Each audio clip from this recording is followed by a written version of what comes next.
Alright everyone, how's it going? My name is Jovani. Welcome back to another video. Today we're going to be taking out the LS 5.3 out of the 1999 Silverado donor truck we have. Before we do that, we have to disconnect a few other things like the drive shaft, the cross member, and some engine mount components. So let's go ahead and knock those out of the way, and then we'll go ahead and unbolt the engine and pull it out of here. Alright, so in order to disconnect the transmission, we're going to have to undo the drive shaft, which is back there. And then we can go ahead and slide the drive shaft out of the transmission. And then we also have to disconnect the exhaust manifolds up at the front of the engine. And there's a couple O2 sensors back here that we'll have to unplug, but that should be about it. Unbolt the transmission from the cross member and then unbolt the engine, and we should be good to go. Let's see what size the U-joint bolts are. Not a 10, probably 11. Definitely an 11.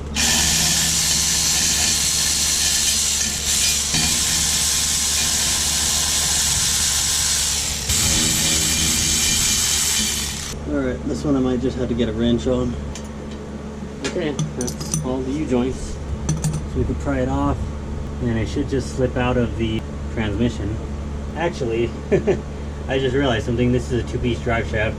There's a carrier bearing right there. The rest of the drive shaft is over there. So we're gonna have to unbolt that carrier bearing. The rest of the drive shaft should just slip out.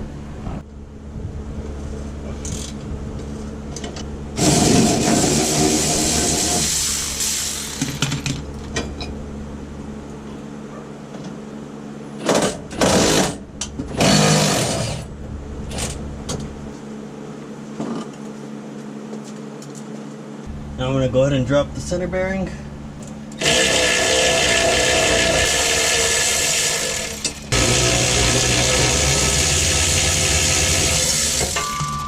Okay. I'm going to just get a pry bar on that drive shaft yoke, try to get it apart, and then the whole thing should just slide out that way.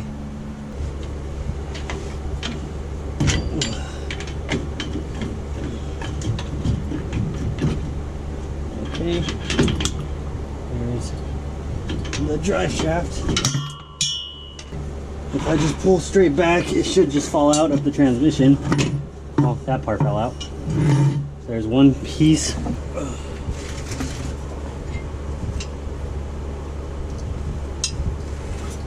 There we go. That's our drive shaft assembly.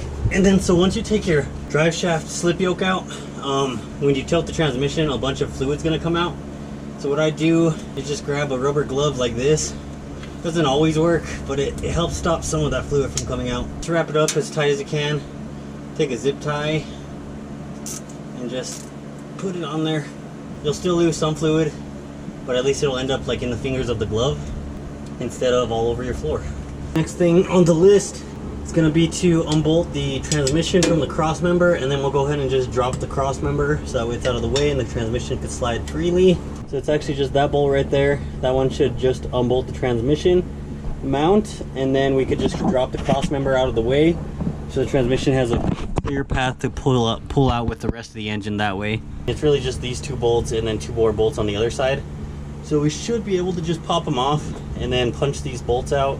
Cross member will drop down. Same thing on the other side, and then we could remove the cross member completely. So these are actually a 21 millimeter.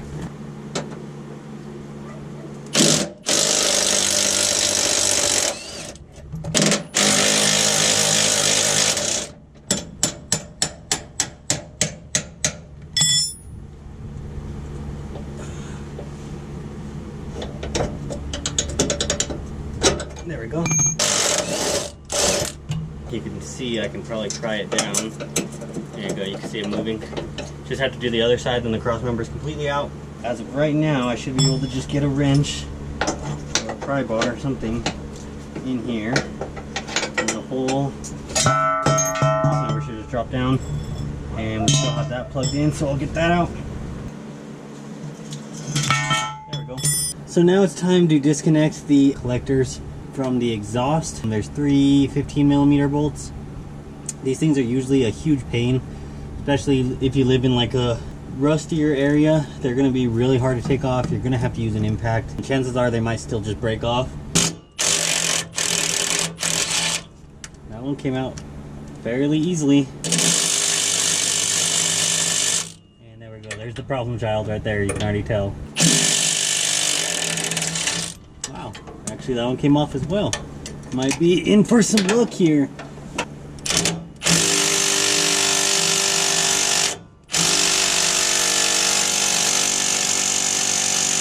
Oh, no, spoke too soon. This one's not coming off. Sometimes you could get lucky and put a breaker bar on it, but chances are it's just gonna break off. Yeah, that's gonna break off. Pretty sure this bolt's broken. Oh, that one came off.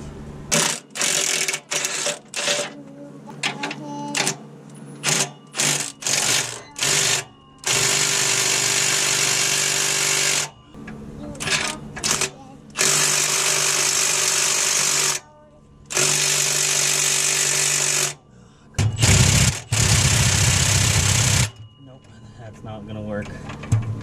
So yeah, even the half inch is having a hard time.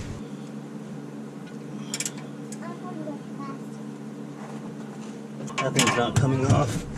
Yeah, that one's pretty tight on there. Let's see if we can break this one off. I think I just bent my fucking sockets. That's all I did. Oh yeah, I munched that thing. Alright, this really isn't working. We're gonna try the impact one more time. Just see if that does anything. Oh, that one worked on that one. O2 sensors right here. This one doesn't have a little safety thing on it, but just pull up on the tab and pull down and you're free. So that one's off. We'll go do the other one. We'll just check that nothing else is secured to the transmission. I see a hose right here. We can just pull that out. There's a shift linkage right there that goes up to the shifter. Or you can just disconnect it here on the transmission. It's a 15, I think. And then I think that's everything. I want to say that's everything. So hopefully you guys can see what I'm doing. I know it's probably dark. Took off the 50mm bolt from here. Slid the linkage off right there. And then what you have to do on this guy is there's like a little, it's really hard to see, but there's a metal staple looking thing. It looks like a metal, yeah, like a staple, like a big staple. You slide that out, and that's what it looks like right there. Slide that out of there, right? And then you just, I believe you pinch. I haven't done one of these in a little bit. Yeah, so you just kind of pinch. It's got little tabs on the sides. You can push one side in with the screwdriver and probably get around on the other side, and hopefully basically you're just trying to push in the two tabs on each side. But, okay, there, that side's in, and then just push this side in, and there you go. And you can slide it out, kind of like a throttle cable on a actually I think this truck has the same kind of style. It's two little clamps, and you squeeze them in together and you push it out. Maybe these, I have to disconnect this thing from these fuel lines way up. So there's a little clip right here that looks like it's connected to the harness that goes on top of the transmission. So we'll just break that off or something. So we'll take that off really fast, and that should be it. Okay, so now that we're up here up top, this is part of our engine mount right here. There's 1, 2, and I think 3 bolts back there.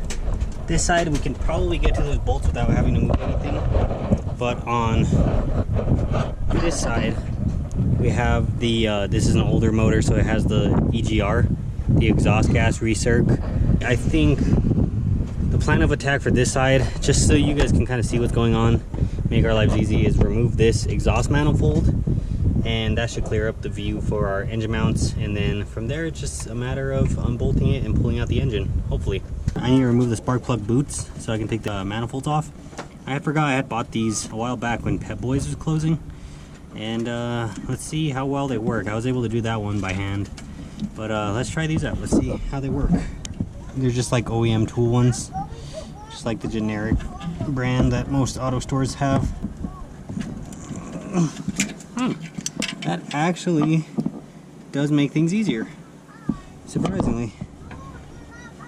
Let's see, can we do it more than once? Wow, okay.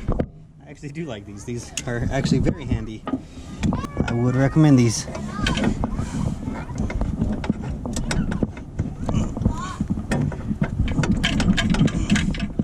Alright, maybe not back here. Oh no, that worked. Holy shit. Okay, yeah, these are definitely worth, I mean, I got them for like $5 because they were like 75% off, but if they were $20, I would definitely buy these. These are great.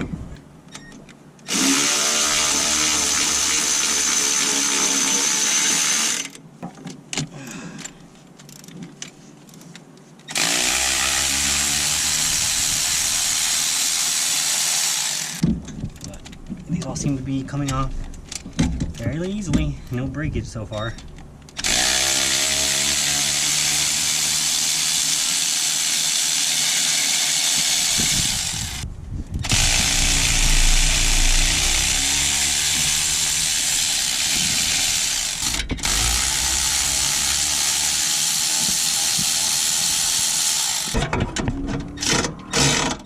That one was not even torqued down.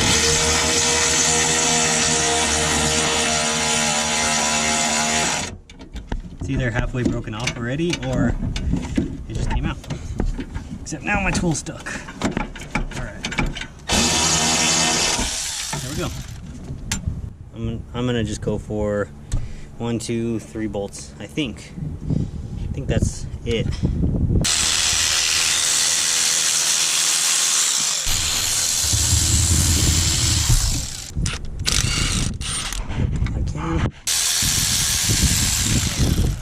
Okay. Alright, those ones are real on there.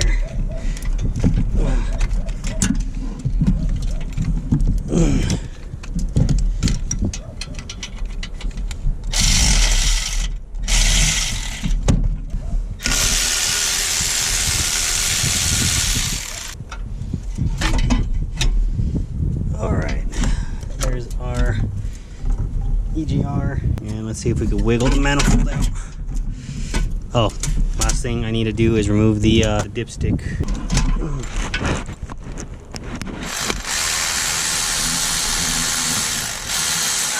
And we can pull, should be able to pull the dipstick tube out of the hole that it's in. There you go. Okay. Alright, manifold's free. Alright, so I'm just gonna get my hoist in here.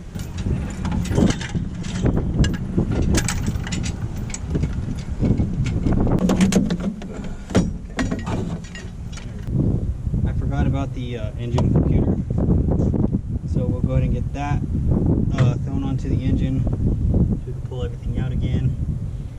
And then I just disconnected the passenger side O2 sensors and got all the little clips out of the frame to pull this cover off.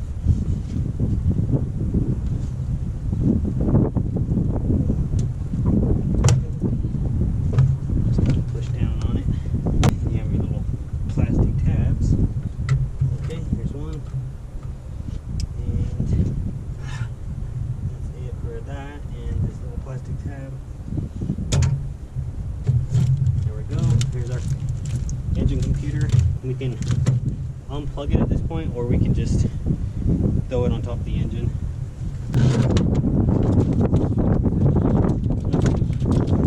And there we go. That's our entire engine harness. I forgot one more little important detail: the fuel lines.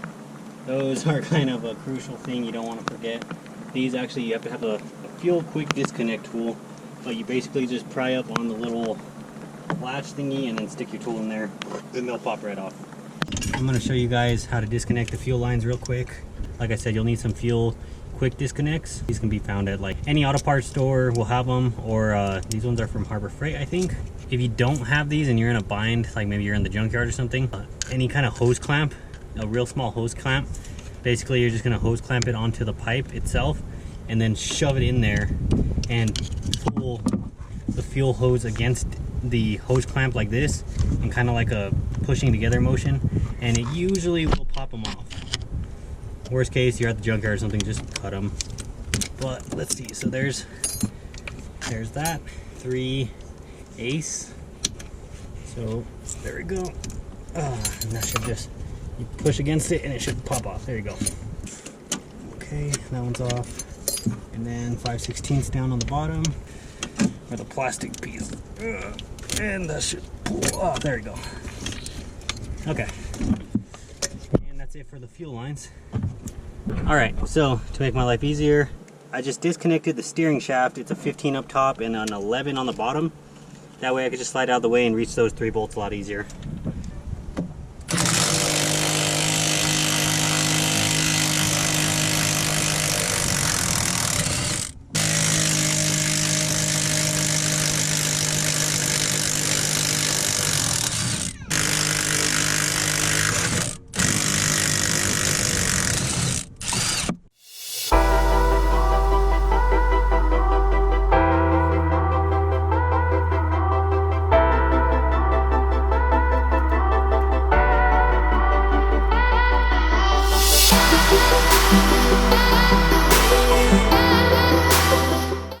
Alright, so it's a new day. This is where we're at. This is where I got to last night. Basically, it just was a lot of wiggling and stuff, and then it got dark, so I really didn't want to keep doing it without you guys seeing the progress.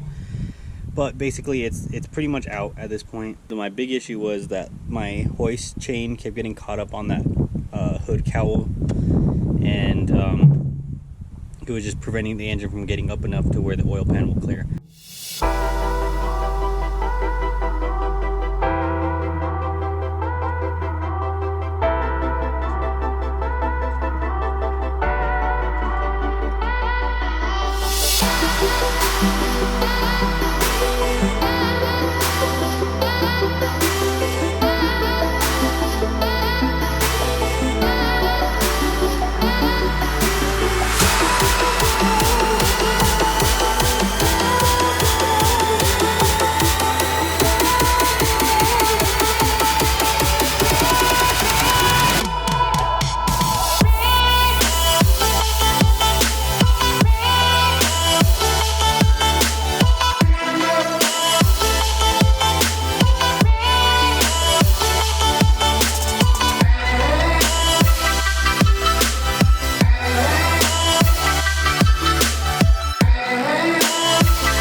That's how you take out an LS engine from a donor vehicle. I appreciate you guys for watching. If you guys have any questions, you can hit me up on Instagram at Jovani Dante, Facebook.com/Jovani Dante Griego. I'll catch you guys in the next one where we put this guy in the C20. Have a good one, guys.